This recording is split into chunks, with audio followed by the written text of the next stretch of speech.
ஆந்திராவில் நாடாளுமன்ற தேர்தலுடன் 175 இடங்களை கொண்ட மாநில சட்டசபைக்கும் தேர்தல் நடைபெற்றது. இதில் தெலுங்கு தேசம் கட்சி 135 இடங்களை கைப்பற்றி தனிப்பெரும்பான்மையுடன் அபார வெற்றி பெற்றது. இதனைத் தொடர்ந்து தேசிய ஜனநாயக கூட்டணியின் எம்எல்ஏக்கள் கூட்டம் விஜயவாடாவில் நேற்று நடைபெற்றது. இந்த கூட்டத்தில் தேசிய ஜனநாயக கூட்டணியின் சட்டசபை கட்சித் தலைவராக முதலமைச்சர் சந்திரபாபு நாயுடுவை பவன் கல்யாண் முன்மொழிந்தார்.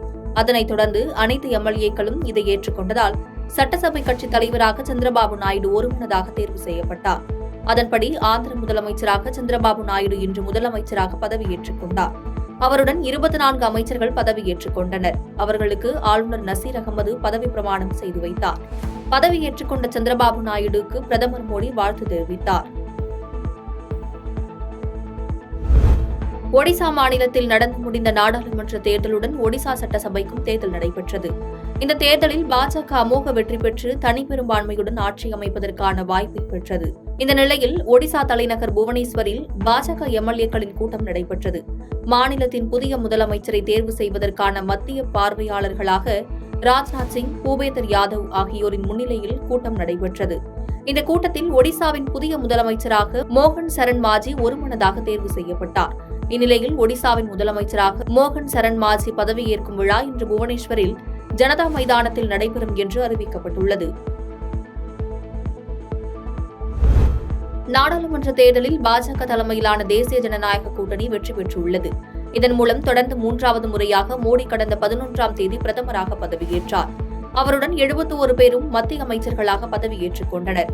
இந்த நிலையில் 18வது மக்களவைக் கூட்டத்தொடரின் முதல் அமர்வு வரும் 24ஆம் தேதி தொடங்கும் என்று மத்திய அரசு தெரிவித்துள்ளது. இதுகுறித்து நாடாளுமன்ற விவகாரங்கள் துறை அமைச்சர் கிரண் ரிஜிஜூ கூறுகையில், 18வது மக்களவையின் முதல் கூட்டத்தொடர் வரும் 24ஆம் தேதி முதல் அடுத்த மாதம் 3ஆம் தேதி வரை நடைபெறும் என்றும் புதிதாக தேர்வு செய்யப்பட்ட எம்பிக்கள் பதவி பிரமாணம் எடுத்துக் கொள்ளப்படும் என்றும் தெரிவித்தார்.